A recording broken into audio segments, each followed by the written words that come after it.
Rain drummed against the glass walls of the Bennett & Cole corporate boardroom. The skyline of Manhattan blurred behind Lily Hartman's reflection, pale face, trembling lips, a woman trying to breathe through heartbreak. Her husband, Cole Bennett, sat across the table in a tailored charcoal suit, tapping a Mont Blanc pen against the divorce papers like a metronome of cruelty. His lawyer smirked. Beside him, a young PR executive, the woman everyone whispered about, fixed her lipstick using her iPhone's screen. "Sign it, Lily," Cole said coldly. "Let's end this farce." Lily's hands shook as she reached for the pen. 7 months pregnant, she tried to hide her trembling under the silk sleeves of her dress. The scent of expensive perfume from the mistress burned her throat. She stared down at her name printed in black ink, Lily Hartman Bennett, the name she once believed would last forever. Cole leaned back, voice dripping with disdain. "Don't pretend this baby changes anything. For all I know, it might not even be mine." The room went silent. The words sliced through her chest like glass. The lawyer coughed, trying to hide a smirk. Lily blinked back tears, feeling the baby kick, as if the child could sense her pain. She signed. Each stroke of ink felt like she was burying her old life. Cole pushed the papers to his side, glanced at his mistress, and whispered something that made her giggle.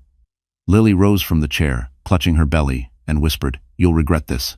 Cole's smirk deepened. "I doubt that." Outside, flashes erupted.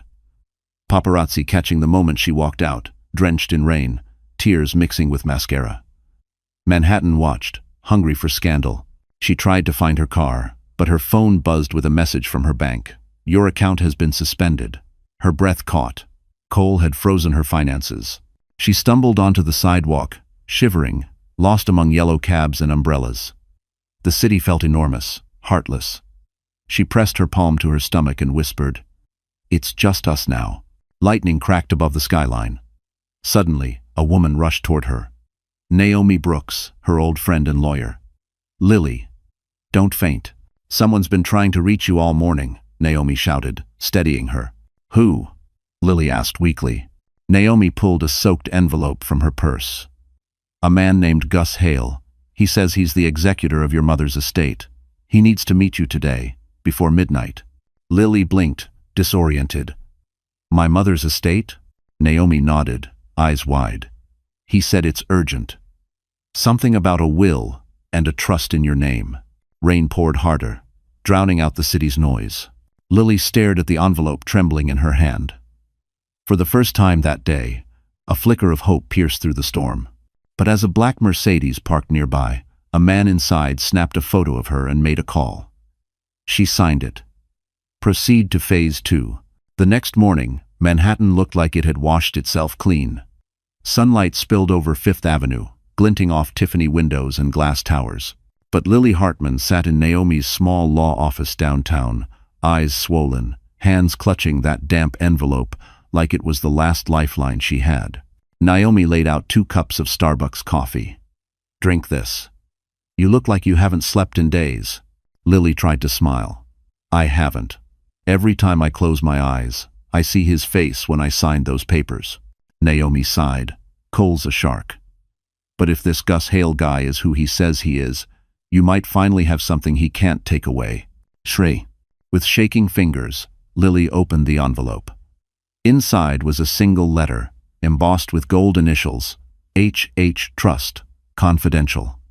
Her heart raced as she read, "Miss Hartman, as executor of your late mother's estate, I must inform you that your inheritance conditions will activate on your 30th birthday. However, early release may be granted under specific circumstances, one of which has just occurred." Naomi's eyes widened. "Lily, this could be huge." Lily looked up. "But my mother died when I was 15. I thought she had nothing left." Naomi leaned closer. "Your mother was part of the Hartman family trust, right? That's Manhattan old money. Maybe she hid it to protect you." Before Lily could answer, Naomi's desk phone rang. "Naomi Brooks Law," she said, then frowned. "Yes, she's here." "Who's calling?" Her voice softened. "Mr. Hale?" "One moment." Naomi pressed speaker. A deep, steady male voice filled the room. "Miss Hartman, I'm Gus Hale. I handle the Hartman estate." You're the sole surviving heir. Lily froze. That can't be right. It's more than right, Gus said. But listen carefully. The trust can only transfer if you prove you're financially and emotionally capable of independent life. That means no spousal dependency, no shared assets, no psychological instability that could endanger the heirs. Naomi frowned. Heirs? As in, her children? Correct. Gus replied. If Miss Hartman can demonstrate full guardianship and mental stability within 12 months, the trust will activate in excess of $50 million in diversified assets. Lily nearly dropped the phone. 50 million?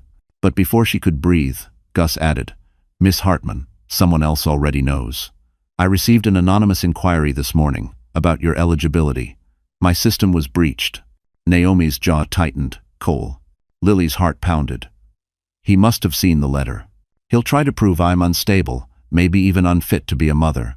Gus's tone grew grim. Then you must stay low profile. The trust's observers are watching. If you're seen as volatile, the board could freeze your claim. A silence hung heavy. Lily looked at Naomi, fear twisting her stomach.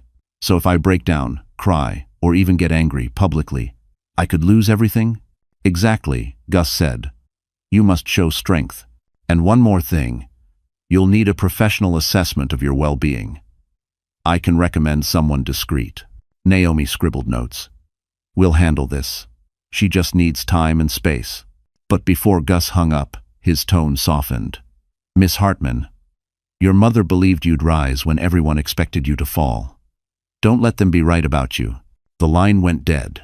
Lily stared out the window.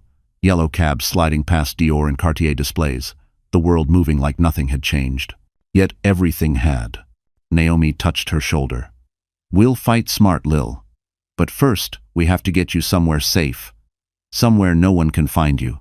Outside, across the street, a man in a gray coat lowered his phone camera and walked away, murmuring into his earpiece. Phase 2 confirmed. Send it to Cole. And just like that, Lily realized she hadn't escaped. The game had only begun. By the time dusk settled over Manhattan, the city had turned into a river of headlights. Naomi drove her black Mercedes S-Class down Park Avenue, glancing at Lily through the rain-smeared windshield. Lily sat silently, one hand cradling her belly, the other gripping a crumpled tissue. You need to rest, Lily, Naomi said softly. We'll go to my apartment tonight. It's safer. Lily nodded, staring out the window. The glowing Cartier sign reflected on the glass, reminding her of Cole's promises, the diamond bracelet he once gave her, for being patient. Now, that same bracelet sat pawned in a downtown shop to pay her medical bills. Her phone buzzed. A new message flashed. You think you can hide? You're not fit to raise my child. Her chest tightened. Naomi, he knows. Naomi's knuckles whitened on the steering wheel. Ignore it. He's trying to push you over the edge. You heard what Mr. Hale said. They're watching. You can't show weakness. Lily pressed her hand against her stomach. I'm trying. But... She suddenly gasped. Naomi, the baby.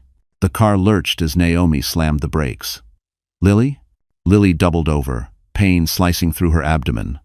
Something's wrong. My stomach. Oh God. Naomi's instincts kicked in. She pulled to the curb, hazards flashing, and dialed 911. Pregnant woman, 30 weeks, severe pain, possible preterm labor.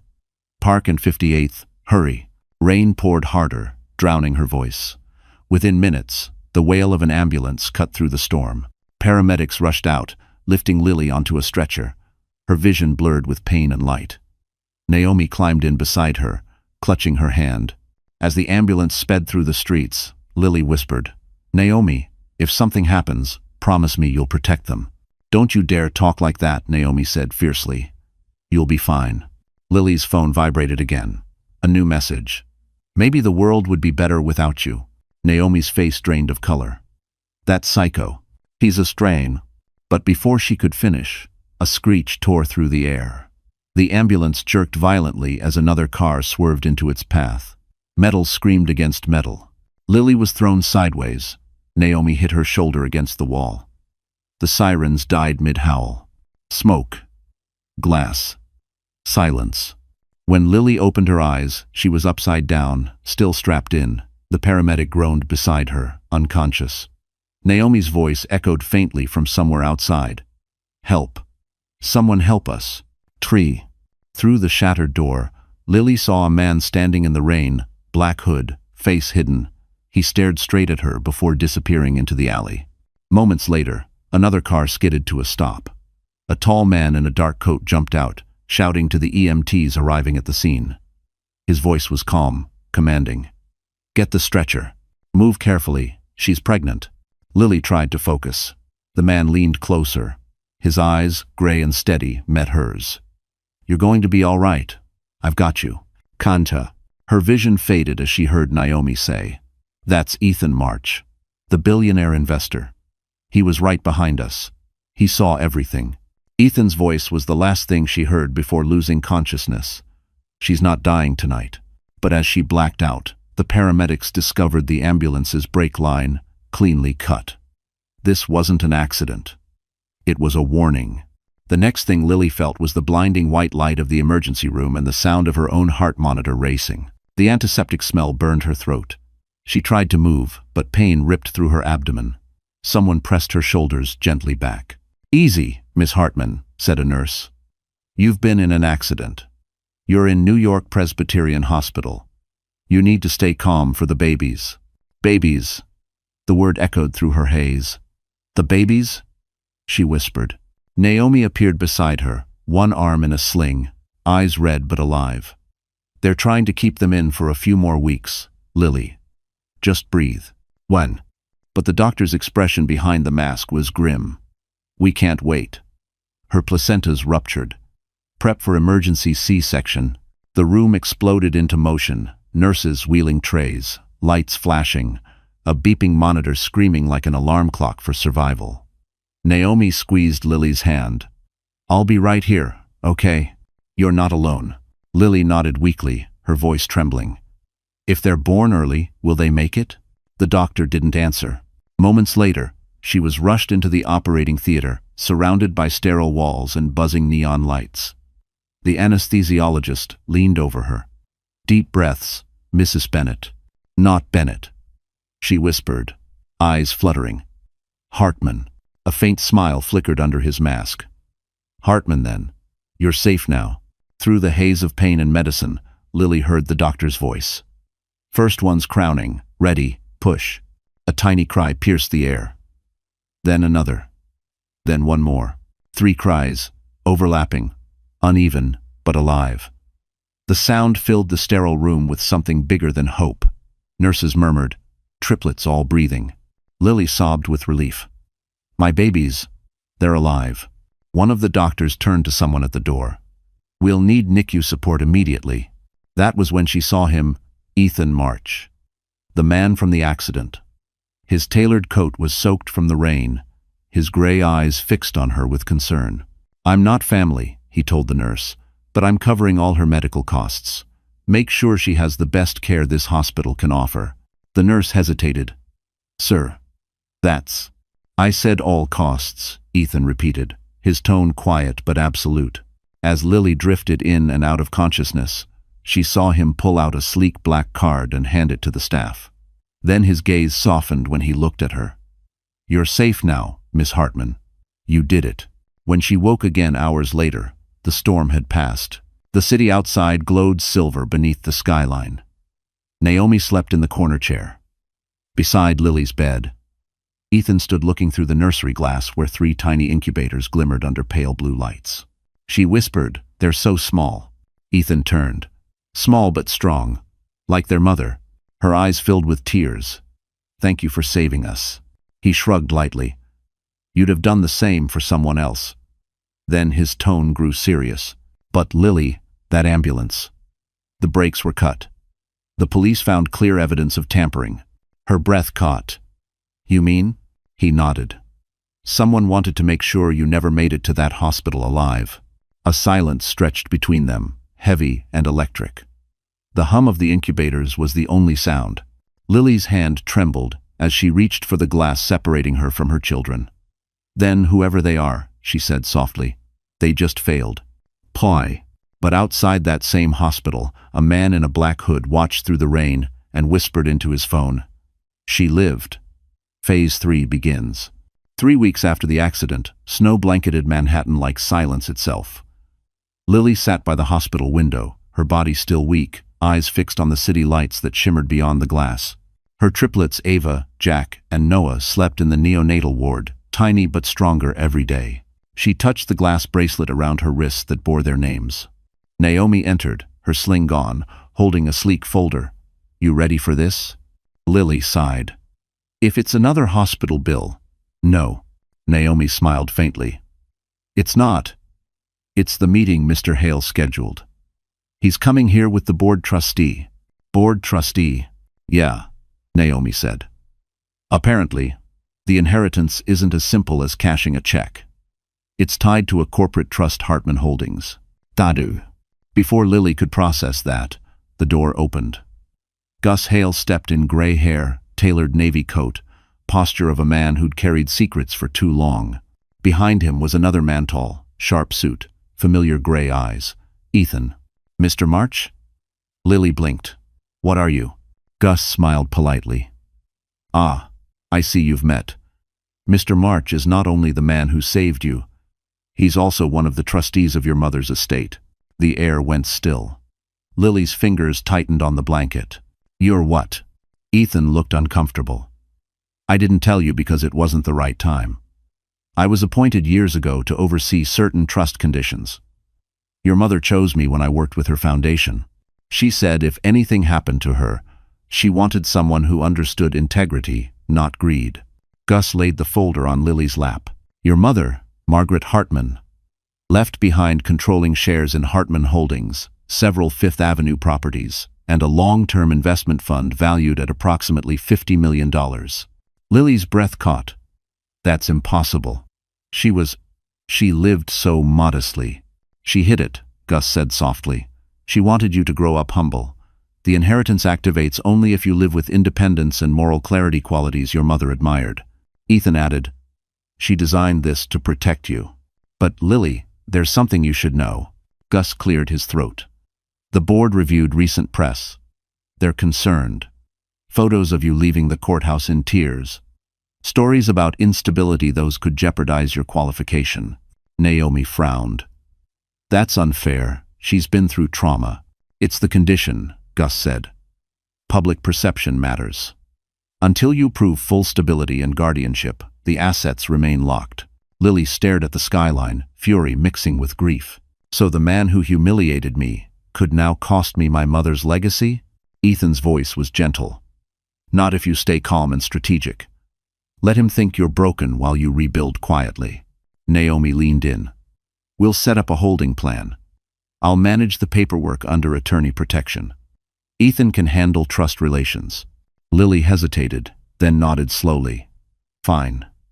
But if this trust is my mother's last wish, I won't let Cole destroy it too." Gus smiled. "Good. Because, Miss Hartman, you have more allies than you realize." Before leaving, Ethan handed her a small velvet box. Inside lay a delicate pendant, silver, engraved with a single word: courage.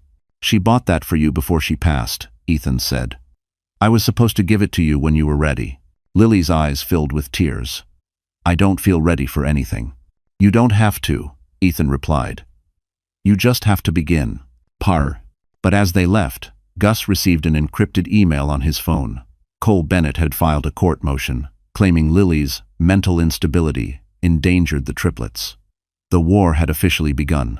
Winter melted slowly into a soft, pale spring. 3 months after the hospital, Lily found herself standing on the porch of a cedar cottage in East Hampton, one of the smaller properties listed in her mother's trust. Waves lapped gently beyond the dunes, the air filled with the scent of salt and pine. For the first time in what felt like forever, there was silence. Inside, the cottage looked nothing like her old life with Cole. No marble floors, no sterile perfection. Just wooden beams, pale linen curtains, and a fireplace crackling beside a rocking chair where 3 bassinets stood in a row. Ava, Jack, and Noah slept soundly, each with a knitted cap Naomi had ordered from Etsy. Naomi, busy unpacking groceries, smiled. "I stocked you up. Diapers, formula, baby wipes, and decaf coffee. I know how you like it. Lily managed to smile. You shouldn't have done all this. Are you kidding? Watching you rise again is my favorite revenge. They laughed softly. It felt almost normal. But as Naomi left later that afternoon, Lily noticed a black SUV parked near the dunes. It stayed there for nearly an hour before disappearing. That night, when the babies finally slept, Lily curled on the couch with her Kindle, scrolling through Atomic Habits. She underlined a quote. Every action you take is a vote for the type of person you wish to become. She whispered to herself. Then I vote to be strong. Days turned into weeks. Each sunrise brought a new rhythm. Feeding, burping, writing in a journal. She recorded every detail. Ava's tiny laugh, Jack's stubborn kicks, Noah's quiet curiosity. Healing came in small doses, like the tide reclaiming sand. Ethan visited every few days, bringing supplies and advice. One afternoon, he arrived with a Mont Blanc folder and a gentle smile. The trust audit went through, he said. You're officially cleared for independent management. Lily's eyes widened. You mean I can start making decisions? He nodded. Within limits. You can control Hartman Holdings' public projects. It'll prove your capability. Lily hesitated. Cole won't stop, will he? Ethan's expression darkened. He's filing more motions. Claims you're emotionally unfit and that you fabricated the inheritance. She felt her chest tighten. Fabricated? How low can he go? Lower than you can imagine, Ethan said quietly. But you have something he'll never have again. Public sympathy. That evening, they stood outside watching the sunset. The sky blazed with pink and gold, reflecting in the glass of Ethan's parked Mercedes. He looked at her, the wind lifting her hair. You remind me of my wife, he said softly. Not because you look like her, but because you refuse to break. Lily looked down, her throat thick. She must have been lucky. No, he said, I was. Their eyes met, lingering just long enough to feel something unspoken. Not romance yet, but recognition. Two souls scarred by loss. Later that night, as the house slept, Lily sat by the window with her laptop, drafting plans to reopen her mother's charity foundation. Her reflection in the glass looked calmer, wiser, reborn. But then the power flickered. Once. Twice. The lights went out. She froze, heart hammering. From outside came a faint engine hum. Through the curtain, she saw headlights. The same black SUV parked by the dunes. A shadow stepped out, walking toward the house. She grabbed her phone, whispering, Naomi, someone's outside. The call didn't go through. No signal. Only the wind and her pounding heart. And as she reached for the nearest thing, a baby monitor, a red light blinked on the device that hadn't been there before. Someone was already watching her from the inside. The morning after the blackout, Lily woke to the faint cry of her babies and the smell of salt in the air. The power had returned, but the memory of that shadow outside hadn't left her. Every creak of the old cottage made her tense. By the time Naomi arrived with groceries, Lily's nerves were stretched thin. Someone was out there last night, Lily said, pacing. I saw headlights near the dunes again. Naomi frowned. I'll call local security. You're not supposed to be alone here, Lily. I can't leave now, Lily said, rocking baby Noah. If I run every time I feel afraid, Cole wins. Oh.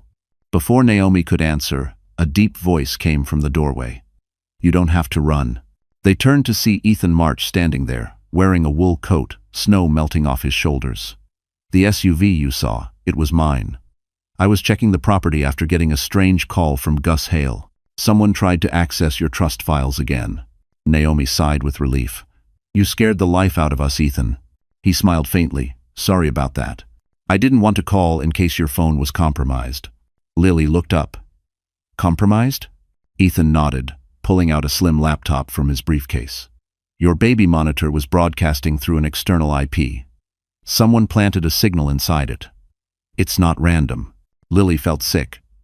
So someone was watching my babies? Yes, Ethan said quietly. But they didn't just want to scare you.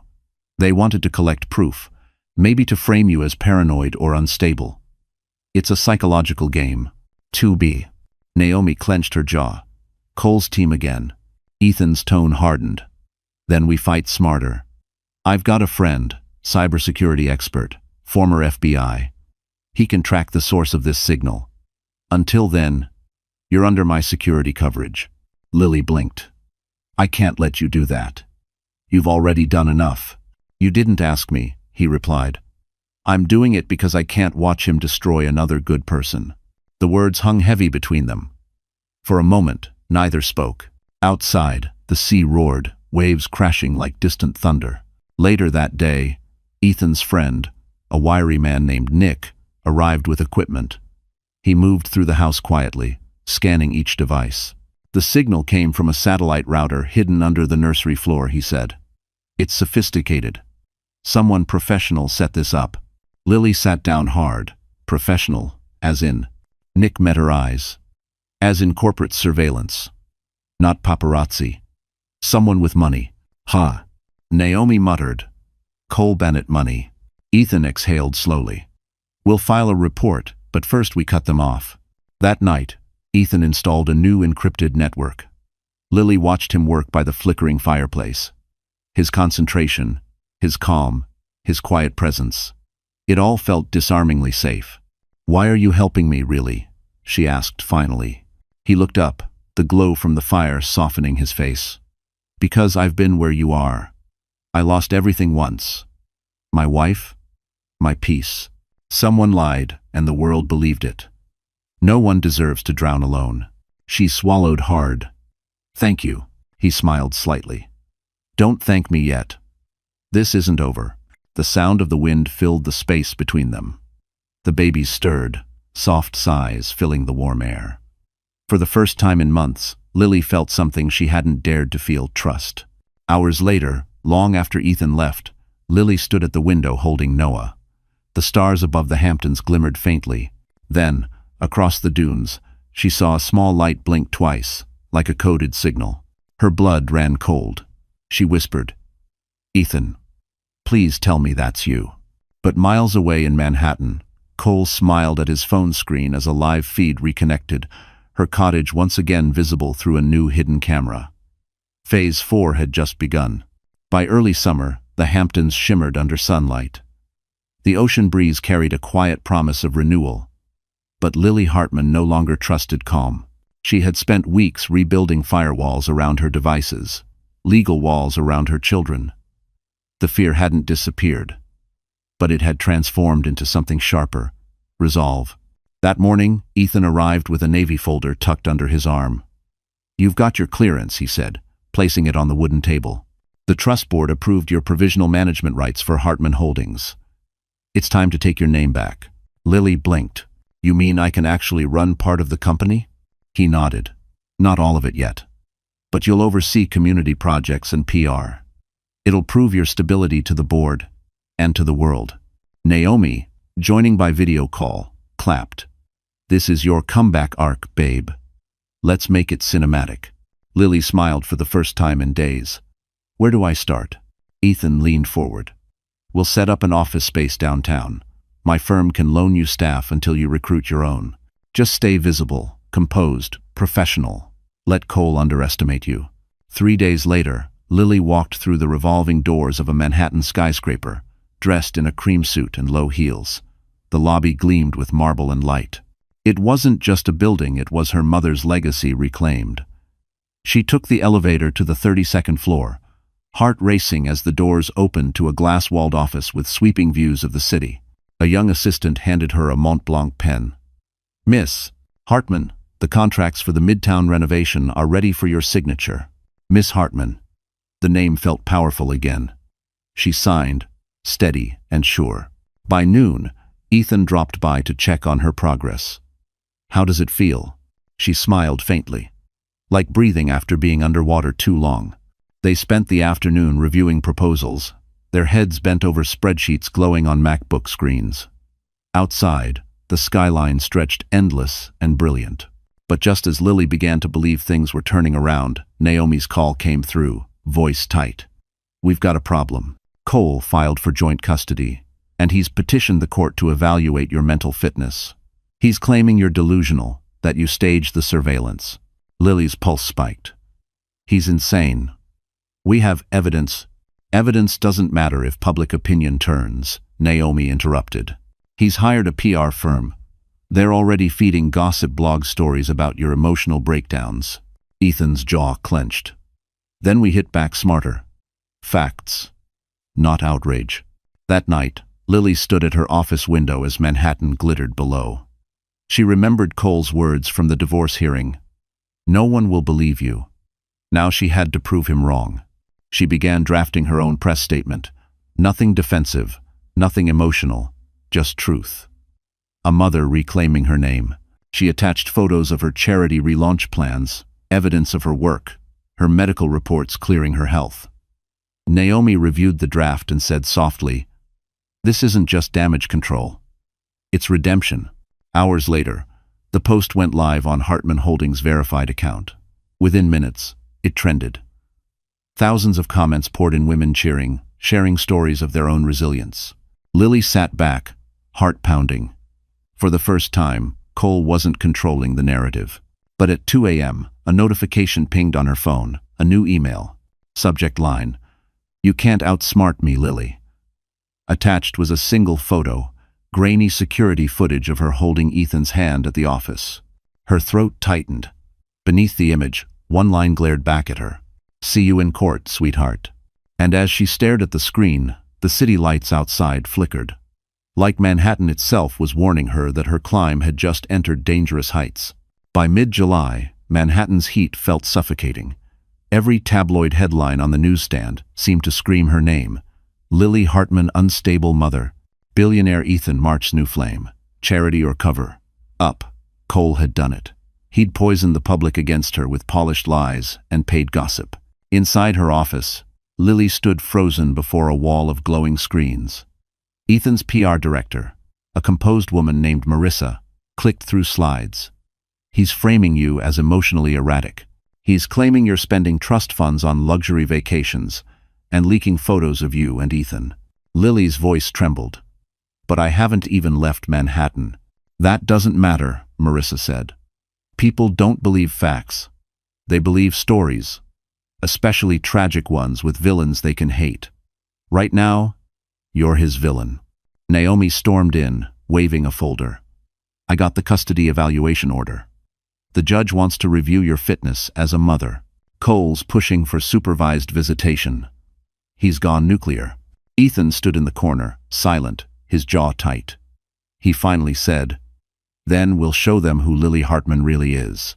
He turned to Marissa. "Set up a media slot, a live interview. National network. No tabloids, no gossip." Lily blinked. "You want me to go on TV?" "Yes," Ethan said firmly. "Tell your story. Not through lawyers. Through your own voice. You've been hiding, letting him define you. It's time to reclaim the narrative." No. The idea terrified her. But the next day, she stood under studio lights, heart racing, while makeup artists dabbed powder across her trembling hands. The producer whispered, "We go live in 60 seconds. Across from her sat the host of The Morning View, a show watched by millions. The host smiled sympathetically.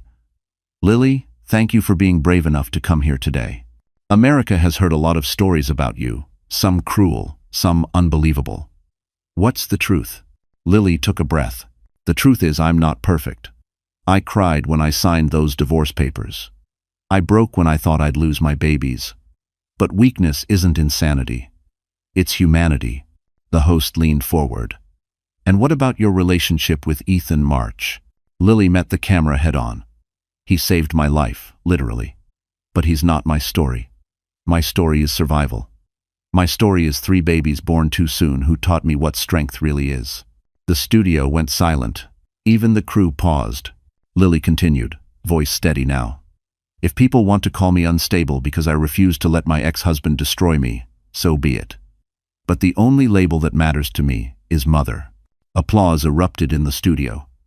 The segment aired that evening and exploded online. #JusticeForLily trended within hours. Influencers, mothers, and even journalists rallied to her side. Back in her office that night, Naomi burst through the door, breathless. "You did it. The tide's turning. Even the judge's office is reconsidering the custody review. Lily smiled faintly, tears brimming. Maybe truth still matters. But just as hope bloomed, Marissa rushed in, face pale. We have a problem. She set down a tablet, displaying leaked documents stamped confidential. These just went public. They show large fund transfers from Hartman Holdings to Ethan March's firm, dated last month. Lily's heart dropped. Those were for the foundation's security upgrades. I know, Ethan said grimly. But out of context, it looks like fraud. And Cole just shared it on his verified account with the caption, "She's stealing from her mother's trust to pay her lover." Naomi cursed under her breath. He's framing you again. Lily stared at the glowing screen. All that progress, all that truth, was about to crumble under one more lie. And somewhere across Manhattan, Cole Bennett raised a glass of scotch, watching her live interview replay on his phone. Nice speech, sweetheart, he muttered. Let's see how the world loves you tomorrow. Autumn swept through Manhattan with sharp winds and gold leaves swirling down Fifth Avenue. After months of chaos, Lily Hartman was invited to the annual Children of Tomorrow charity gala, the same event Cole and his PR perfect mistress, Julia, were co-chairing this year. The irony wasn't lost on anyone. Naomi slammed the invitation on Lily's desk. This is bait. I know, Lily said calmly, flipping the card. But it's also a stage. If I stay silent, I'm the ghost of his story. If I show up, I'm the headline. Ethan crossed his arms. You understand what you're walking into. He'll try to humiliate you in public. Lily looked up, her eyes no longer soft but steady. Then I'll let him try. Ho! That evening, the Plaza Hotel glowed like liquid gold under chandeliers. Paparazzi lined the red carpet. Guests in Dior and Versace swept past camera flashes. And then, a hush. Lily arrived. She wore a simple off-white gown. No diamonds, no glitter. Just grace. Her hair was tied back, makeup subtle. Her presence radiant. Every lens turned toward her. Miss Hartman, is it true you stole funds? One reporter shouted. Lily smiled gently. The truth has already survived worse lies. Inside, the ballroom was a sea of champagne glasses and whispers. Cole stood near the main stage, tuxedo crisp, Julia clinging to his arm like an accessory. When he saw Lily, his smirk faltered for a split second. Well, he said when she approached. Didn't expect you'd show your face here, darling. She met his gaze coolly. You underestimate me, still. Julia chimed in, her voice sweet and venomous. Careful, Cole. She might live stream this and cry again. Lily smiled faintly. Oh, Julia, don't worry. I'm saving my tears for people with souls. Ethan appeared beside her, offering his arm. The room's energy shifted. Photographers snapped like wildfire. Shall we? He asked. Cole's jaw tightened. You think parading with another man makes you innocent? Ethan's tone was calm but razor-edged. No. But it makes her untouchable. The band began to play. As Lily stepped onto the dance floor with Ethan, the crowd parted. Cameras captured her every move. Elegance wrapped in defiance. Halfway through the evening, the host took the microphone. Tonight, we honor those rebuilding hope for children in need. Miss Lily Hartman, would you do us the honor of presenting the keynote? Cole's smirk returned. Oh, this will be good. Lily walked to the podium under a spotlight. The ballroom fell silent. When I first started rebuilding the Hartman Foundation, she began. People said I wasn't fit. Too emotional. Too broken. But maybe broken people understand need better than anyone. Tonight, I'm not here to prove my worth. I'm here to honor those who never gave up, even when the world called them unworthy. Applause rippled through the room. Cole's expression hardened. Then, as if timed by fate, Naomi appeared near the back, phone in hand, whispering urgently to Ethan. She'd just received something in email from an anonymous sender. A file. Ethan scanned it and froze. He leaned toward Lily as she stepped down from the podium. We've got him, he whispered. What? She breathed. The wire transfers Cole used to frame you, traced back to his own offshore account. He sent them. Her eyes widened. You're sure? Naomi nodded from across the room. Positive. We have digital proof. Lily straightened, heart pounding. The night had just turned. Cole, oblivious, raised his glass toward her mockingly. To second chances, sweetheart. She smiled coldly. To final ones. And as the cameras flashed, Lily knew this wasn't just a gala. It was her battlefield. Tomorrow, the same headlines that crucified her would bury him instead. The gala should have ended in triumph. Lily's speech had moved donors to tears, and Ethan's whispered, "We've got him," echoed like a promise of justice. But fate, cruel and theatrical, wasn't done testing her. As dinner service began, Cole Bennett took the stage uninvited. His tux gleamed under the chandeliers, confidence dripping from every word. "Ladies and gentlemen," he said, microphone in hand, "before we celebrate the night, I'd like to correct a small misunderstanding about the woman we've all just applauded." The crowd stilled. Lily froze mid-step. Cole smiled like a politician. "Many of you have read the articles. You've seen the evidence. Large sums missing from her mother's foundation, funneled straight into Mr. Ethan March's company. Quite the modern love story, isn't it? Tragic, scandalous, and profitable." A ripple of murmurs ran through the ballroom. Cameras flashed. Julia, glowing with smugness, watched from their table, swirling her champagne. Lily felt the air vanish from her lungs. Ethan rose instantly. "Sit down, Cole. You've said enough." Cole smirked. "Don't play the hero, Ethan. We both know this woman's been manipulating you, and the system, since day one. Look at her. Perfect lighting, perfect tears. A fraud born for sympathy." The audience watched, captivated by cruelty. Lily stepped forward. Her voice, soft but steady, cut through the noise. "You're right, Cole. I did cry. I cried when you called our unborn child a mistake. I cried when you froze my accounts and left me with nothing. But tonight," she lifted her chin, "I'm done crying for you." Gasps fluttered through the crowd. Cole opened his mouth, but she continued. "Louder now. You talk about love stories. Here's the truth. You didn't lose me because I was weak. You lost me because I finally saw what strength looks like." The room erupted in applause. Even some of Cole's associates turned away, uncomfortable. But Cole wasn't finished. "Touching speech, Lily," he sneered. "Almost makes people forget your mother's trust funded that penthouse you hide in." Ethan stepped closer. "That penthouse was legally transferred under the Hartman estate." "Sure," Cole interrupted. "Maybe she seduced the trustee, too." The words cracked like thunder. The audience gasped. Camera zoomed in on Lily's face, her composure flickering, but only for a heartbeat.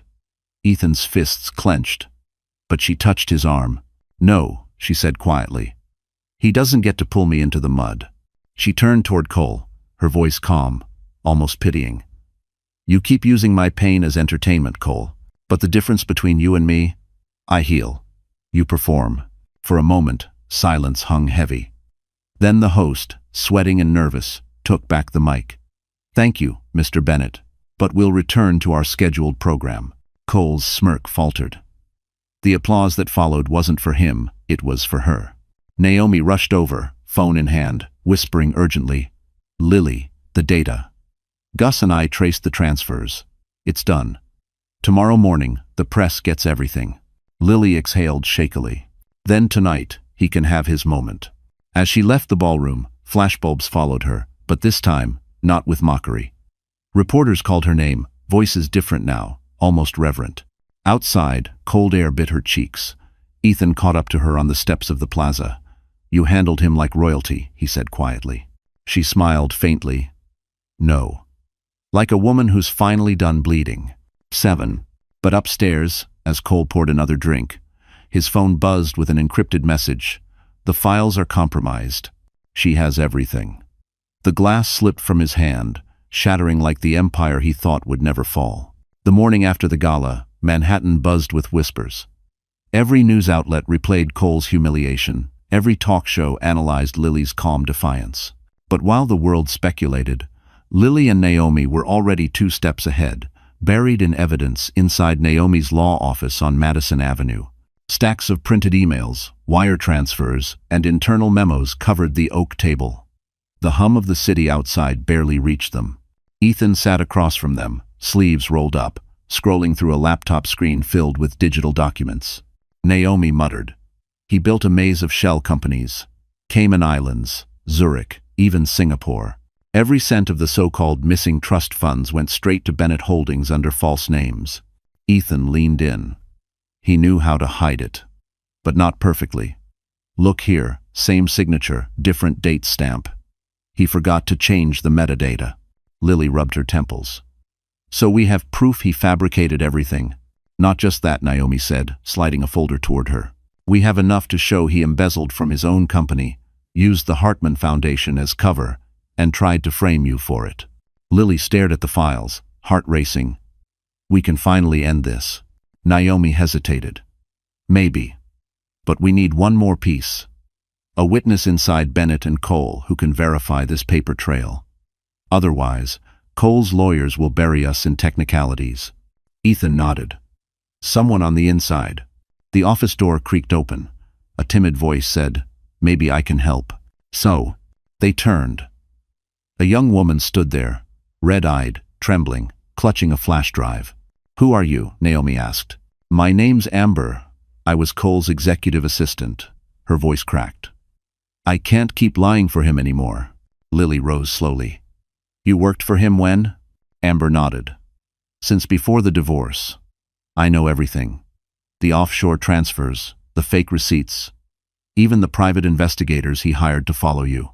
He said he wanted proof of instability. I thought it was business. I didn't know he'd hurt you." Ethan handed her a bottle of water. "You're doing the right thing now." Amber plugged the flash drive into Naomi's laptop. The screen filled with scanned receipts, emails, and recorded calls. One file name made Lily's stomach twist. AMB2104. WAV. Naomi clicked it. Cole's voice spilled through the speakers, cold, deliberate. "Make sure she looks hysterical in public. Leak the hospital records, the crying photos. I want a narrative, the unstable heiress. Once the custody ruling's mine, she can disappear quietly." The room fell silent. Lily pressed a hand to her mouth. Her eyes glistened, but her voice stayed firm. "That's enough," Naomi whispered. "This will bury him." Ethan exhaled, half relief, half fury. "We'll submit everything to the court. And the press, simultaneously. No more waiting." But before Naomi could reply, her phone buzzed. "Unknown number." She answered. And a distorted male voice came through. "You think those files will save her? Try checking your office window." Naomi froze. Ethan turned sharply toward the glass. Across the street, a man in a dark jacket stood on a rooftop, camera lens glinting under the morning sunday. Ethan yanked the blind shut. "He knows we have the files." Naomi grabbed her bag. "We need to move now. The original evidence stays with me. You two go separate routes." "On." Lily's pulse hammered as Ethan took her arm and led her down the back stairwell.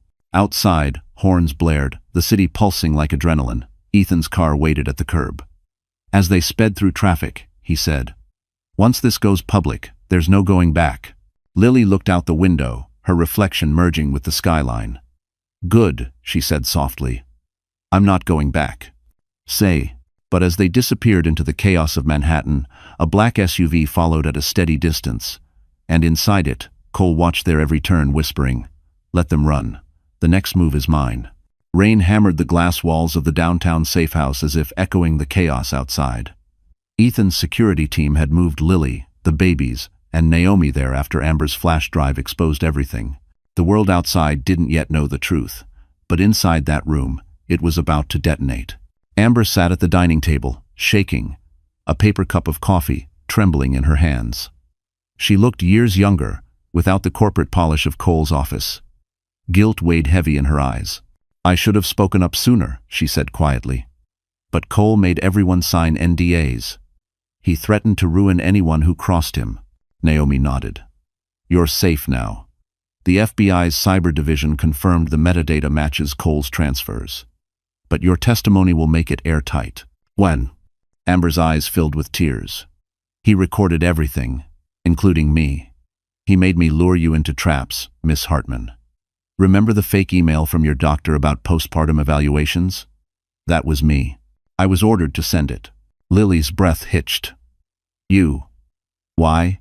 Amber shook her head, sobbing. Because I needed the money to pay my brother's medical bills. But then he told me, if you broke down in public, I'd get a bonus. He wanted photos of you crying. I didn't know he'd go this far. Ethan crossed his arms, his expression grim but composed. You're doing the right thing now, Amber. And that's what matters. Naomi set her laptop on the table. We'll record an official statement tonight, time-stamped and notarized. It'll be submitted to the court first thing tomorrow. Amber wiped her eyes. I have something else. She pulled a small envelope from her purse. This arrived at Cole's office the day after your car crash. I wasn't supposed to open it, but curiosity won. It's a receipt. Ritz-Carlton, Midtown. Room 1412.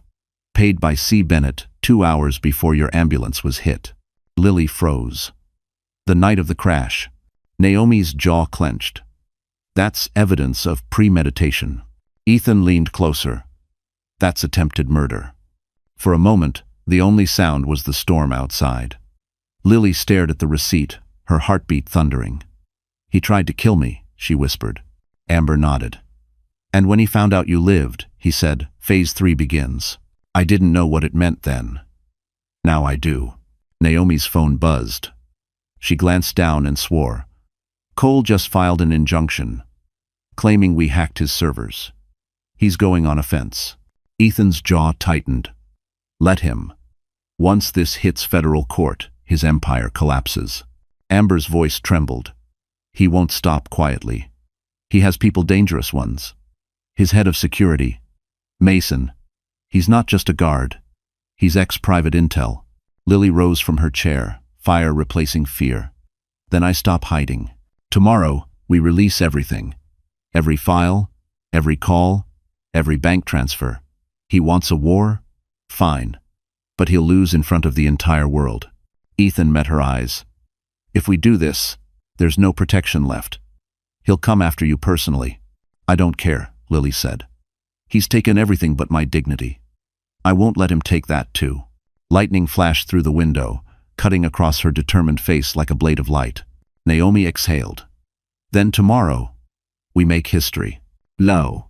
Amber looked up. I'll testify in court, whatever it takes. Lily stepped closer, gently squeezing her hand. You're brave, Amber. You broke his spell. That's how monsters die. When the people they control find their voice. But as thunder cracked above the city, no one noticed the black sedan parked across the street, headlights dimmed. Inside, Mason watched through binoculars, murmuring into his comms, target confirmed.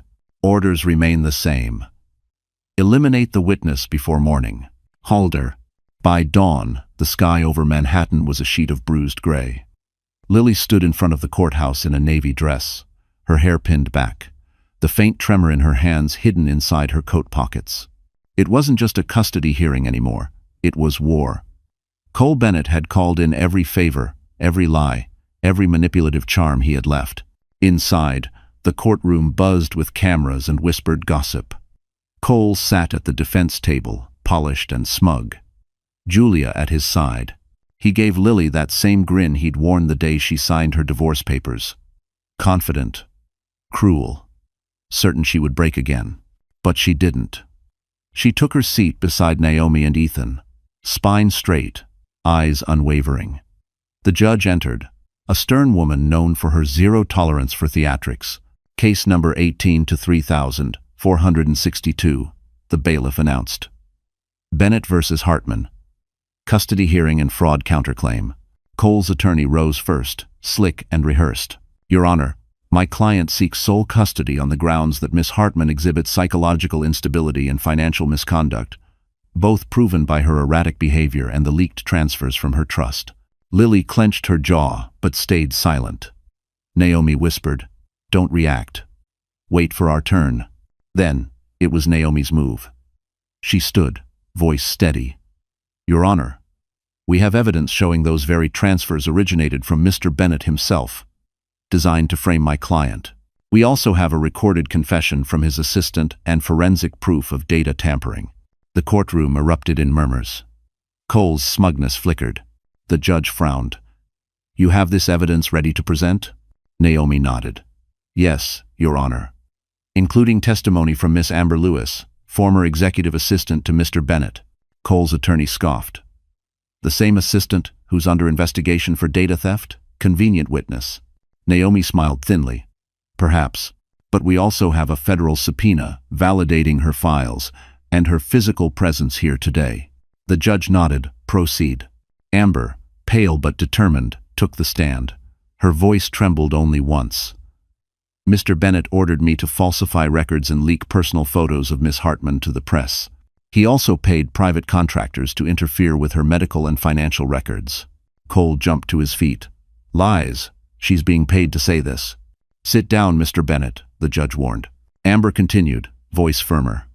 He told me, quote, she's too fragile to survive another scandal. One more push, and she'll collapse. Gasps filled the room. Lily blinked back tears but stayed composed. Naomi handed the judge a USB drive. For the record, Your Honor, this contains the original recordings. The judge inserted the drive, pressing play. Cole's voice echoed through the speakers. Make her look unfit. I'll handle the rest. Cole froze. Every camera turned on him. Julia's face drained of color. Ethan leaned toward Lily. This is it. He's finished. But Cole wasn't the kind to surrender. That's out of context, he barked.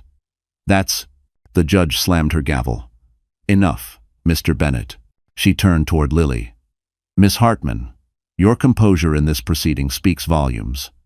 The court temporarily grants you full custody pending further investigation. Tears filled Lily's eyes, but she held them in. Naomi squeezed her shoulder. As they left the courtroom, flashbulbs erupted. Reporters shouted questions, but Lily didn't stop. She looked at Ethan, whispering, It's finally over. Ethan shook his head softly. Not yet. People like him don't lose quietly. At that moment, Naomi's phone buzzed with a new message. Her smile vanished. It's Amber. She didn't make it to the safe house after court. Her GPS stopped 2 blocks from here. Lily's blood ran cold. What do you mean, stopped? Naomi swallowed hard, eyes wide. Stopped. Completely. And across town, a black sedan idled beneath a bridge, rain tapping against its roof. Inside, Amber's phone glowed faintly on the passenger seat, still recording.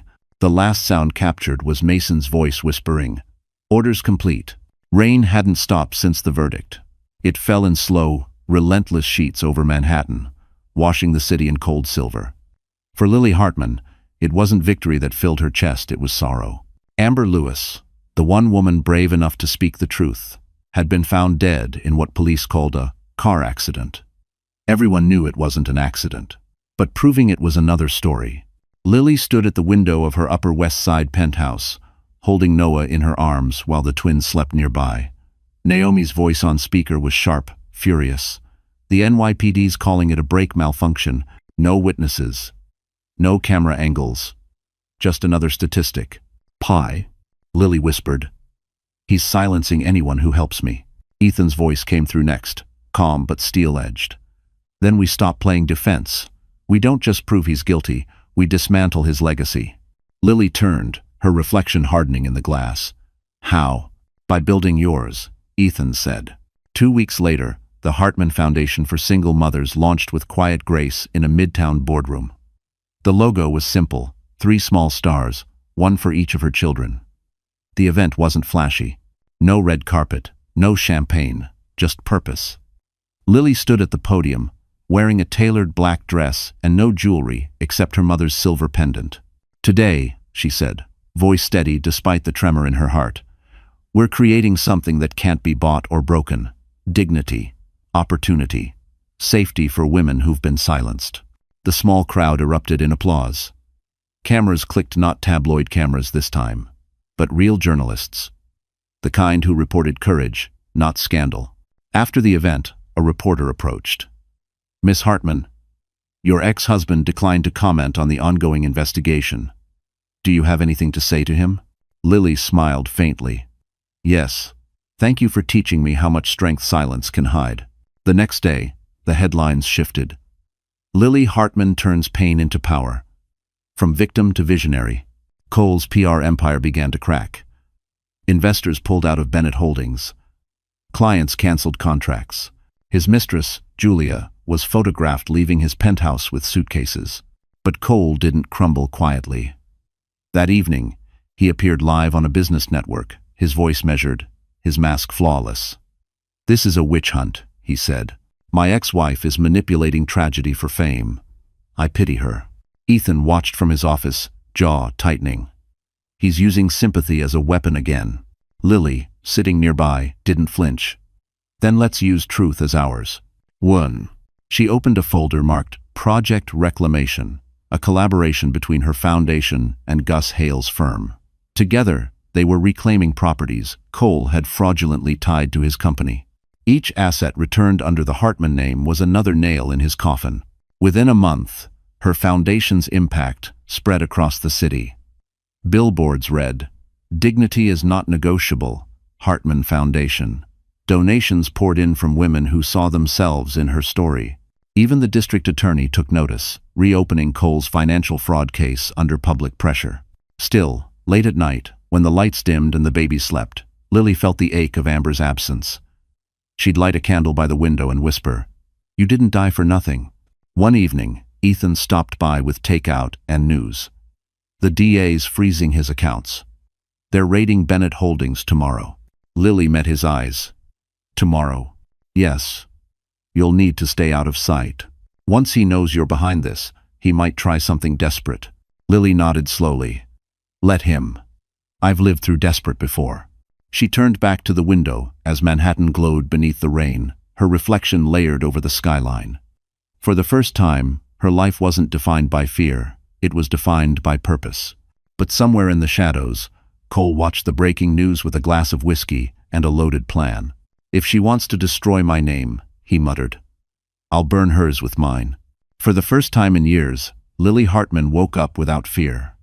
The morning sun spilled across her kitchen like gold. The smell of coffee, the sound of giggles from the nursery life, felt real again.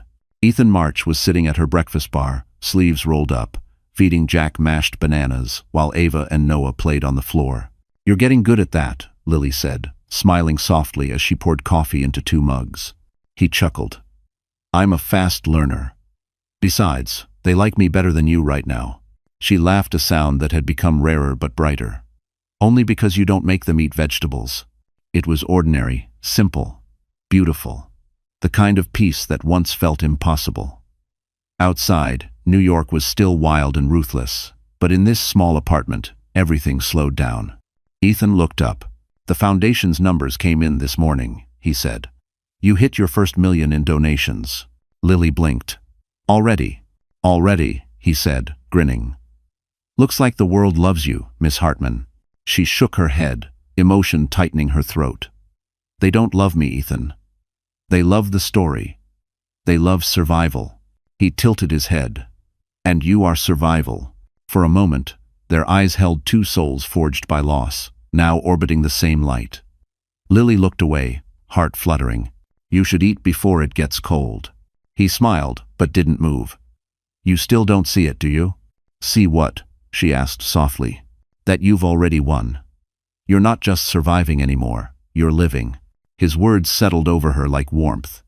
But before she could respond, Naomi burst through the door, phone in hand. "The DA raided Bennett Holdings. It's on every channel." Lily's pulse spiked. "Already?" Naomi nodded, breathless. "They found everything: offshore accounts, fraudulent shell companies, even proof he bribed auditors. Cole's empire is crumbling." Ethan exhaled, relief mixing with caution.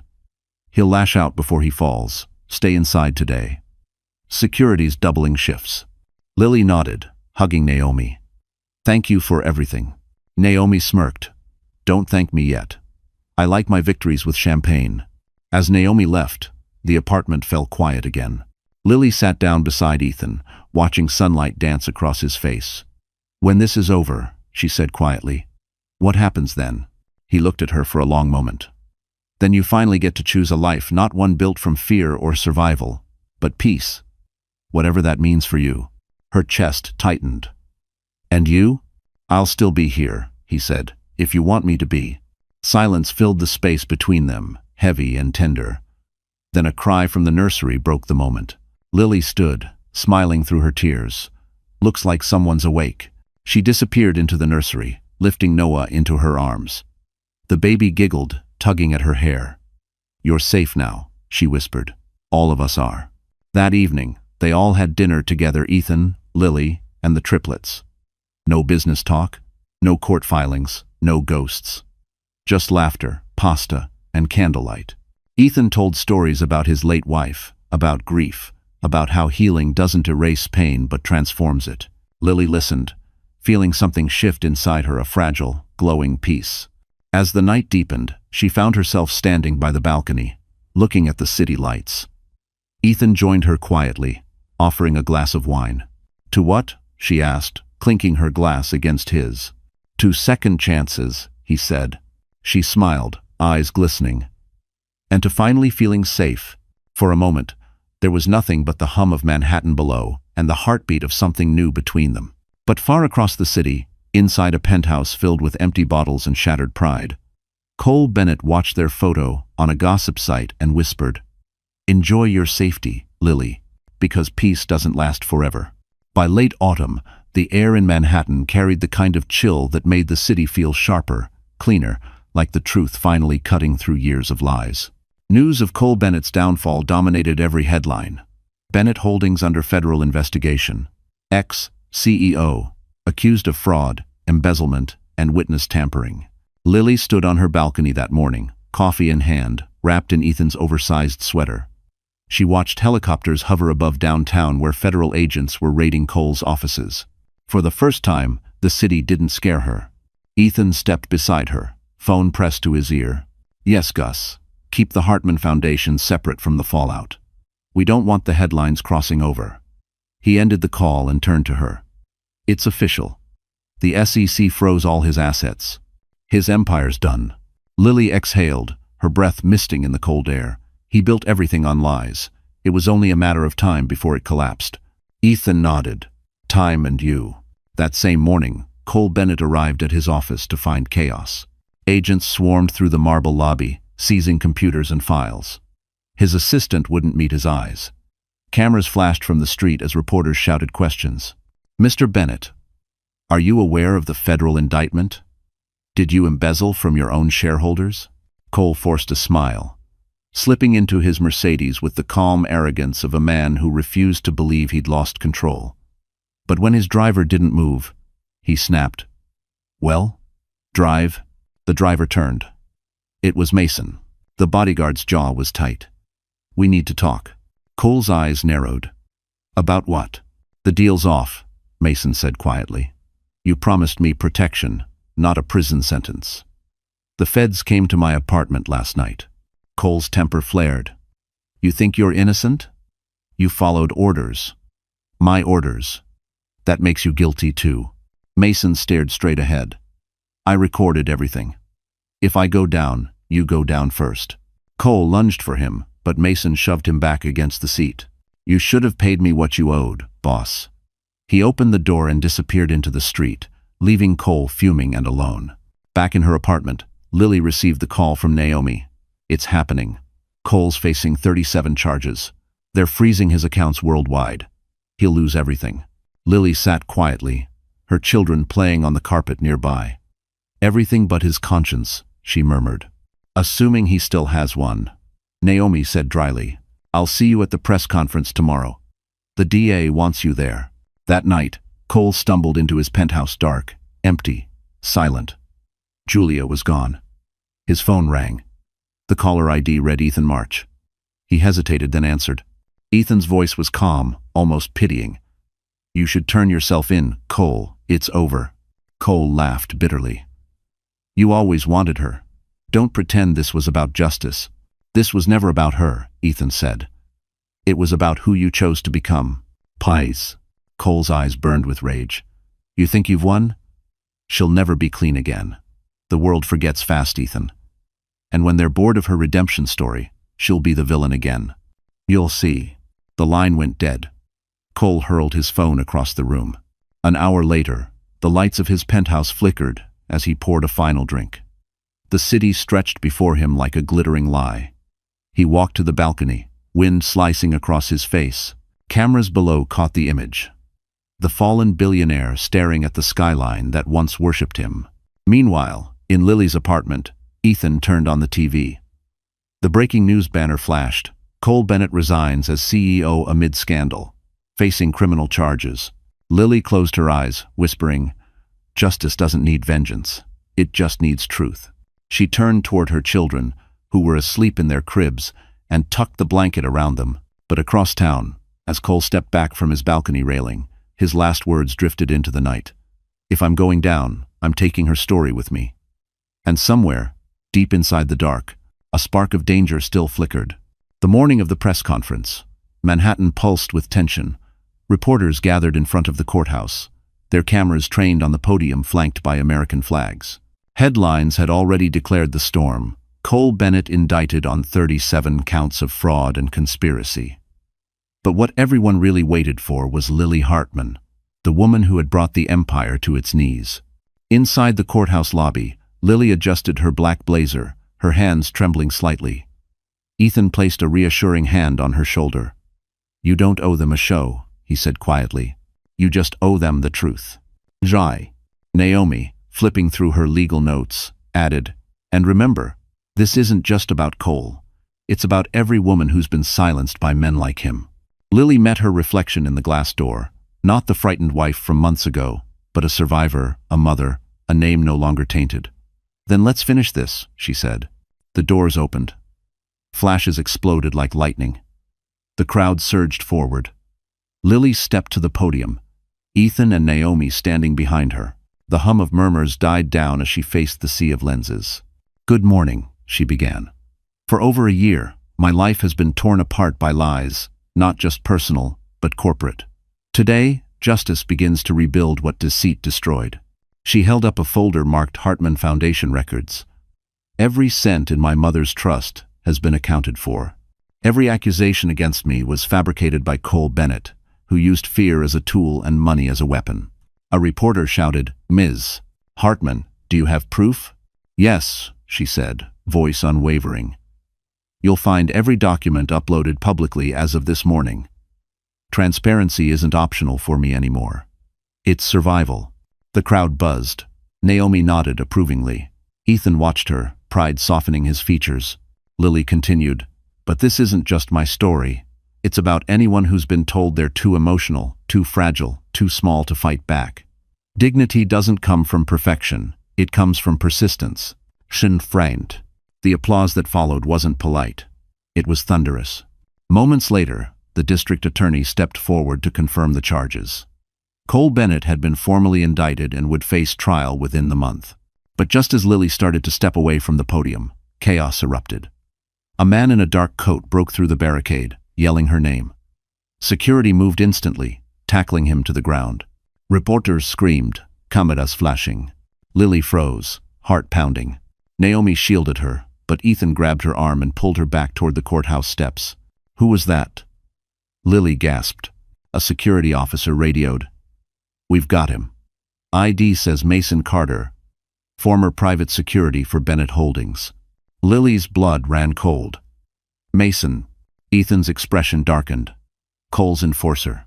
Inside the police van, Mason struggled against cuffs, shouting, "He's not done." He said, "The story's not over." 2. Lily stared as the van doors slammed shut, sirens wailing into the distance. The press swarmed again, shouting questions, but Ethan guided her away. Back inside, Naomi exhaled shakily. That could have gone bad fast.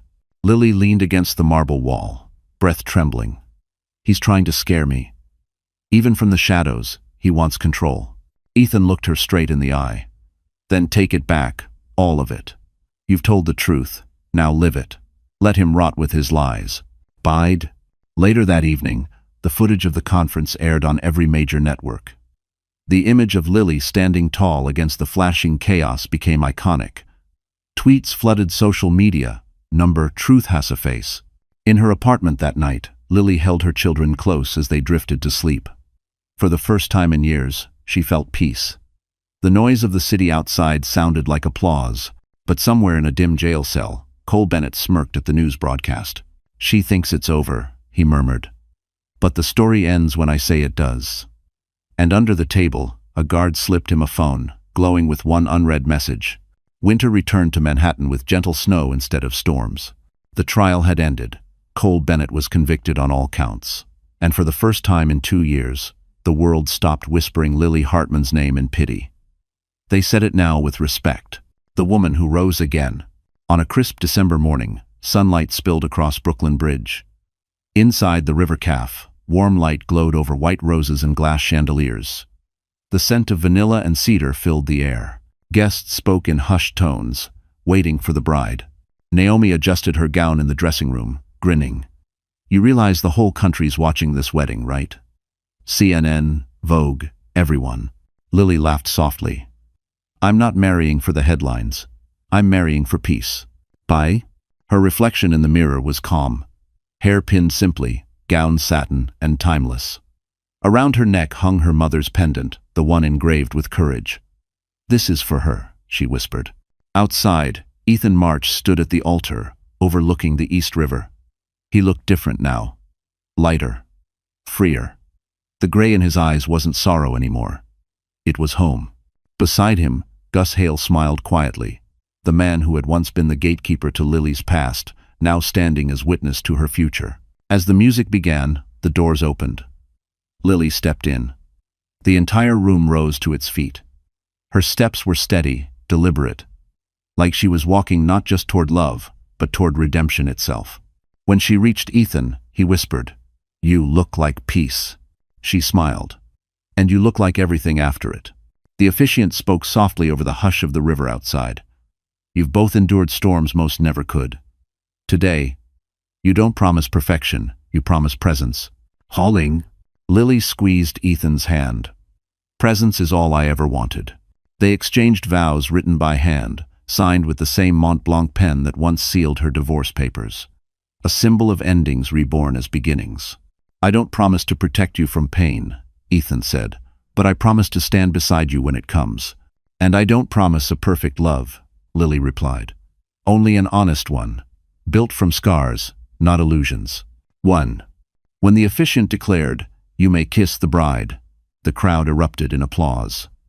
Cameras flashed, but this time Lily didn't flinch. She leaned in and kissed Ethan softly, the world blurring around them. Naomi wiped her eyes. "Damn it, I swore I wouldn't cry." Gus chuckled. That's what happens when justice turns romantic. Outside, snow began to fall, light, almost cinematic. As they stepped into the open courtyard, reporters shouted questions. "Miss Hartman, what's next?" Lily looked up at the sky.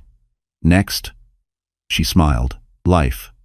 Finally, just life." Ethan wrapped his arm around her as photographers captured the moment. "You know," he said quietly, "your story's going to be taught in business ethics classes one day." Lily laughed. "I hope they skip the crying parts." "No," he said, brushing a strand of hair from her face. "That's the part that made everyone believe." "Jou?" Later that evening, at the reception, she held her triplets as they danced beneath the soft glow of fairy lights. Ava tugged her veil. Jack tried to grab the microphone. The guests laughed, and the music swelled. When the night ended, Lily stood alone for a moment, looking out at Manhattan's skyline reflected on the river, the same skyline that had once watched her crumble. She whispered to herself, "I made it home." Tai. But as she turned to go back inside, a waiter clearing glasses handed her a folded note with no return name. Inside, in block letters, it read, "He didn't do it alone." The paper trembled in her hand as the snow kept falling. Snow blanketed the city like a clean slate. 2 months had passed since the wedding, and Manhattan finally felt gentle again. In her Upper West Side townhouse, Lily Hartman, now Lily March, watched her 3 children chase each other around the living room while Ethan hung their wedding photo on the wall. The golden afternoon light reflected on the frame, catching the soft smiles frozen in time. "Perfect," Ethan said, stepping back. "Now it feels like home." Lily smiled, curling up on the couch with a cup of tea. "It finally does." "Well?" The triplets squealed as Ava tripped over a toy truck, and Lily rushed over, laughter filling the air. The sound no longer carried tension, it carried peace. The woman who once signed her name through tears now signed permission slips for preschool. The skyline beyond her window wasn't a reminder of pain anymore. It was a view of survival. Naomi dropped by that afternoon with a box of documents. "Guess what?" she said, placing it on the table. "The foundation just received federal status. You're now an official nonprofit across the U.S." Lily grinned. "From courtroom trauma to corporate registration. That's poetic." Naomi winked. "You did this, Lil. No headlines, no scandals. Just work, compassion, and guts." Ethan poured coffee for all three of them. And let's not forget, she single-handedly turned her story into a movement. Number. Dignity is Power has raised millions. Lily rolled her eyes. "I didn't start a movement. I just stopped apologizing." They laughed. The conversation drifted to holiday plans, donations, and the trip they'd take to the Hamptons in spring. For once, life was ordinary, and that made it extraordinary. But when Naomi left and the kids were asleep, Lily found herself standing by the window, staring at the skyline again. That note from the wedding still sat in her nightstand. He didn't do it alone. She hadn't told Ethan. She wanted peace, not paranoia. But every few nights, that single sentence whispered through her thoughts. "Thinking again?" Ethan asked softly, stepping behind her. She turned and smiled. "Just remembering." He wrapped his arms around her. "You can remember and still move forward." "I know," she said quietly. "But part of me wonders if Cole really acted alone. He was smart, but not that smart." Ethan kissed the top of her head. "If there's more to uncover, it'll come out. But don't let ghosts steal today from you." She nodded, exhaling slowly. "You're right. Today matters." Shoo. The next morning, Lily met Gus Hale at his office for final sign-offs on estate matters. Papers lined his desk, neat and precise. "Everything looks good," he said, adjusting his glasses. "Except for one small item, an anonymous deposit to the trust fund 6 years ago. No signature, no trace. But it doubled the assets." Lily frowned. "Anonymous?" "Yes," Gus said thoughtfully. "Whoever it was, they wanted to keep you safe before all this began." She smiled faintly. "Maybe some angels wear suits." By evening, the townhouse glowed with laughter and warmth. Ethan was reading to the kids by the fire. Lily folded blankets nearby. The world outside was cold, but inside, life was soft again. As the fireplace crackled, she opened her journal and wrote, "To the woman, I was the day I signed those papers. You were broken, but you still walked away. That's courage. You lost everything, and somehow you found yourself. You're home now." She closed the journal and looked at her family, the only ending she ever needed. The camera of life, if it were a movie, would have pulled back then. Manhattan glowing like a constellation, snow falling slow and endless, children's laughter echoing softly through the windows. But as the credits of peace rolled quietly across the skyline, a final image lingered: a man in a gray coat standing across the street, watching the townhouse lights flicker. He smiled faintly and whispered, "Phase 2, complete." Then he vanished into the snow. Trollvt contend try. UVKNHLDNI. So, that's how our story finally comes to an end. Quite a journey, right? If you're still here, listening until this very moment, then something in Lily's story must have touched you. Maybe a memory, maybe a quiet strength you forgot you had. Life breaks us in ways we don't always understand. But as Marcus Aurelius once wrote, "The obstacle is the way." Every fall, every heartbreak, every betrayal becomes the very path that shapes us. Lily's journey wasn't just about revenge or success. It was about reclaiming peace, about remembering that healing doesn't mean forgetting. It means transforming pain into power. Like the Stoics said, what stands in the way becomes the way.